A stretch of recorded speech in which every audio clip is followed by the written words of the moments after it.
क्षण जैसे समुद्र में तरंगें उठती रहती हैं, ऐसे अंतःकरण में चित्त से वृत्तियां उठती रहती हैं, उन्हें चित्त वृत्ति कहते हैं। जो एक एक चित्त वृत्ति को प्रियालाल के चरणों में, श्री जी के चरणों में समर्पित करता रहता है, राधा राधा राधा, वो स्वयं परम पद का अधिकारी हो जाता है। कोई और साधन, कोई और चेष्टा, कोई और मार्ग, कोई और आश्रय, ये जिसके जीवन में नहीं है, केवल एकमात्र महारानी जी के चरणों का आश्रय और राधा राधा राधा, तो एक एक वृत्ति प्रिया प्रीतम के चरणों में अर्पित करने का फल है कि अनंत जन्मों के पापों का नाश और इसी जन्म में परमानंद की अनुभूति। शरीर छोड़ने के बाद जो सदगति होनी है वो तो निश्चित है, लेकिन शरीर रहते सदगति का अनुभव हो जाए ये बहुत बड़ी बात है। शरीर रहते जीवन मुक्त हो जाए, शरीर रहते भगवदानंद में डूब जाए, ये बहुत बड़ी बात है। संसार की पद प्रतिष्ठा ये पूर्व जन्म के पुण्यों से प्राप्त हो सकती है। भजन का फल यश, कीर्ति, प्रतिष्ठा, बड़े बड़े लोग नमस्कार करें, ये नहीं है। ये पूर्व पुण्य और तप का फल है। लेकिन भजन का फल है दैन्य हो जाना, अमानी हो जाना, अकिंचन हो जाना, भगवत प्रेम में उन्मत्त हो जाना, ये भजन का फल है।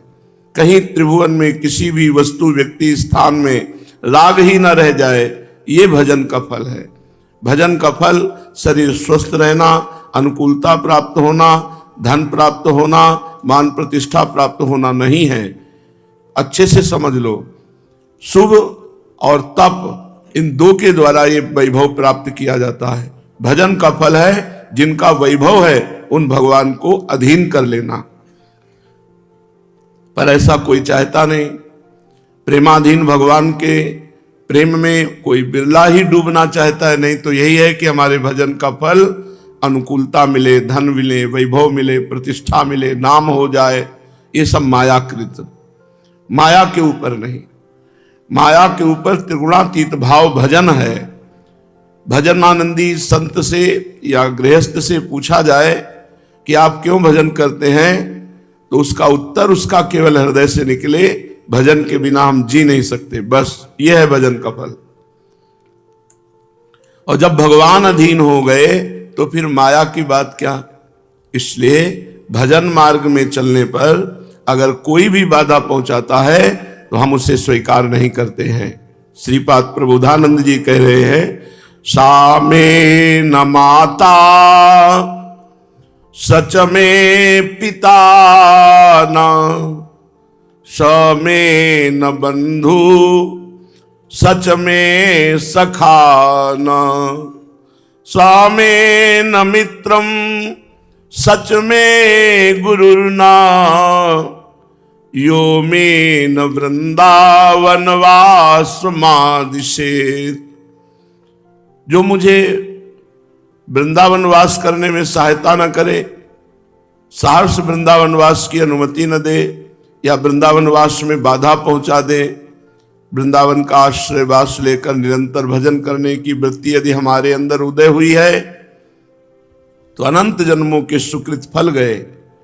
प्रियालाल की अपार कृपा हो गई। अब इस कृपा से मुझे कोई अलग करना चाहे तो श्रीपाद कह रहे हैं, वो बंधु बंधु नहीं है, वो सखा सखा नहीं है, वो गुरु गुरु नहीं है, जो मुझे वृंदावन वास में बाधा पहुंचा दे, जो मुझे भजन की वृत्ति से अलग कर दे, वो हमारा कोई नहीं। जाके प्रिय न राम वैदेही, तजिए ताहि कोटि बैरीशम, यद्यपि परम शनेही। चाहे जितना कोई परम मित्र हो, रिश्तेदार नातेदार हो, यदि वो मेरे भजन में बाधा पहुंचाता है, भगवत विमुख करता है, तो उससे बड़ा दुश्मन हमारे जीवन में और कोई नहीं। जाके प्रिय न राम वैदेही, तजिए ताहि कोटि बैरीशम। करोड़ों दुश्मनों के समान उसका त्याग कर देना चाहिए। यद्यपि परम शनेही, यद्यपि वो परम रिश्तेदार है, नातेदार है, प्रिय है, बंधु है।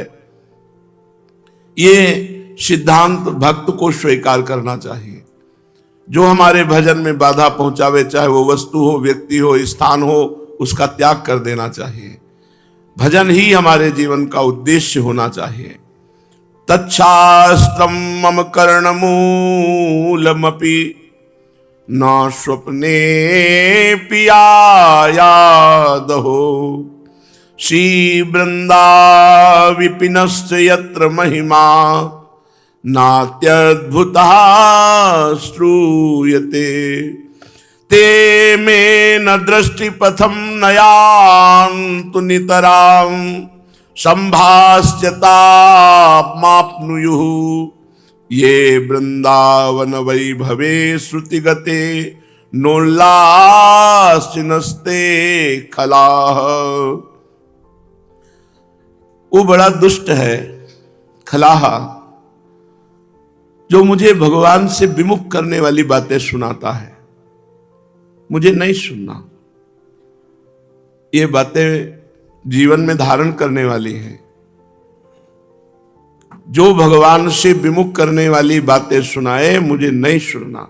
यहां तक कि तच्छास्त्रम मम कर्णमूलमपि न स्वप्ने पियायादहो, उन सत शास्त्रों की भी चर्चा मेरे कानों में ना पड़े जिनमें प्रियालाल की बात नहीं है, जिनमें वृंदावन की बात नहीं है, जिनमें प्रेम स्वरूप प्रभु की बात नहीं है। ऐसे ग्रंथ, ऐसे पंथों की बात हमारे कान में ना पड़े। तच्छास्त्रम मम कर्णमूलमपि न स्वप्ने पियायादहो, स्वप्न में भी मुझे ऐसी बात सुनने को न मिले जिसमें प्रभु चर्चा ना हो। ते में दृष्टिपथम नयान्तु नितराम संभाष्यता मापनुयुः, मेरे कानों में कभी ऐसे शब्द ना पड़े और मेरी दृष्टि में कभी ऐसे लोग ना आए जो भगवान का भजन नहीं करते, जो भगवान से अपनापन नहीं करते। ऐसे लोग मेरी दृष्टि में ना आए।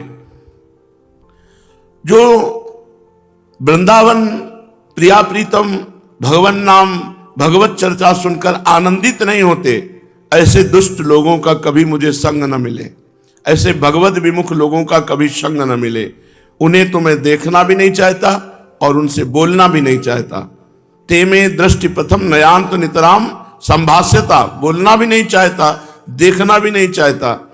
ये वृंदावन वैभवे श्रुतिगते नोल्लासिनस्ते खलाहा, वो दुष्ट हैं जो भगवत चर्चा सुनकर के आनंदित नहीं होते, जो भगवत चर्चा के सिवा अन्य प्रपंच की बातें करते हैं, गंदी बातें करते हैं। ऐसे दुष्ट लोग मेरे दृष्टि पथ में ना आवे, मुझे दिखाई न दे। हे भगवान, ऐसी कृपा करो कि मुझे सदैव भक्तों का सानिध्य मिले जो आपकी चर्चा करते हो, आपके नाम कीर्तन में मगन रहते हो। अलमलमिहि योषिद गर्दभी संग रंगे रलमलमिहि वित्तापत्य विद्या यशोभी अलमलमिहि नाना साधनायास दुःखै भवतु भवतु वृंदारण्यमाश्रित धन्या। हे भगवान, मुझे ऐसी कभी स्त्रियों का संग करने को न मिले जो व्यभिचार प्रवृत्ति से युक्त है।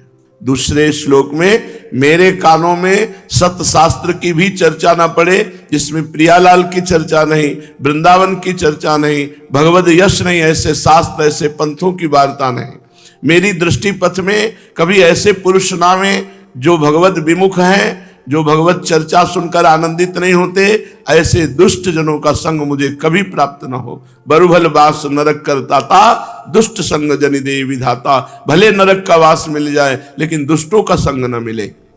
तीसरे श्लोक में कह रहे अलमि योषित गर्दभी संग रंगे रलमलमि वित्तापत्य विद्या यशोभी। ऐसी बहनों माताओं का संग ना हो जो गंदी बात में प्रियता रखती हैं। भगवान के यश संयम नियम इनमें प्रियता न रखकर गंदे आचरणों में प्रियता रखती हैं, जो बेविचार प्रवृत्ति की है। कभी हमें इनका संग न प्राप्त हो, क्योंकि मुझे प्रियालाल चाहिए, भगवत भजन चाहिए। अगर मैं ऐसी गंदी बातों में लग गया तो मेरा भजन छूट जाएगा, प्रियालाल छूट। ये डरना चाहिए, ये सावधानी हृदय में रखनी चाहिए कि अगर मेरा कार्य तो मन से होना है, मन अगर स्त्री में लग गया, धन में लग गया, पुत्र में लग गया, मकान में लग गया, भगवत विमुख लोगों में लग गया तो किस मन से भगवत प्राप्ति करेंगे? क्योंकि मन जहां है वहीं हमारी उपस्थिति मानी जाती है। यदि हमारा मन ऐसे गंदे लोगों के बीच में है तो हम भगवत भजन करते हुए भी भगवान को नहीं प्राप्त कर सकते। तो मन हमारा प्रभु में हो तब हमारी स्थिति बने। तो तन ही राख सत्संग में तो मन ही प्रेम रस में हो। जब तन हमारा सत्पुरुषों में लगेगा, सत्वार्ता में लगेगा, सत चिंतन करने वालों लोगों की सेवा में लगेगा तो हमारा मन प्रेम रस में डूबेगा। अब हमारा शरीर विषयी पुरुषों के बीच में है, दुष्ट लोगों के बीच में है, तो बहुत कोई भगवत अनुरागी हो कि अपने मन को उनसे हटाकर प्रभु में लगावे नहीं, उसका रंग चढ़ जाता है। को न कुसंगति पाए न साई, राहे न नीच मते चतुराई। कौन ऐसा है जिसको कुसंग मिले और वो नीच पुरुषों की मति के अनुसार न चलने लगे? बोले वो कोई बिरला होगा जो रही उत्तम प्रकृति का आकर्षक कुसंग। चंदन विष व्यापत नहीं लपटे रहत भुजंग। जैसे चंदन के पेड़ में विषधर सर्प शीतलता प्राप्त करने के लिए लिपटे रहते हैं, पर चंदन के ऊपर कोई विष का प्रभाव नहीं पड़ता। ऐसे कोई बिरले उत्तम महाभागवत जन होते हैं जो कुसंगति में रहते हुए भी भगवान का भजन करते हैं। इसलिए मुझे हे भगवान कभी ऐसे दुष्ट पुरुषों का संग न मिले, कभी हमें ऐसी व्यभिचारिणी स्त्रियों का संग न मिले, और मेरा धन पुत्र विद्या कीर्ति आदि से कोई प्रयोजन न रहे, किसी अन्य साधनों में मेरी रुचि न रहे, केवल वृंदावन का आश्रय और वास स्वीकार करके हे प्रिया प्रीतम आपके चिंतन में सदैव डूबूं। ऐसा श्री प्रबोधानंद पाद जी कह रहे हैं।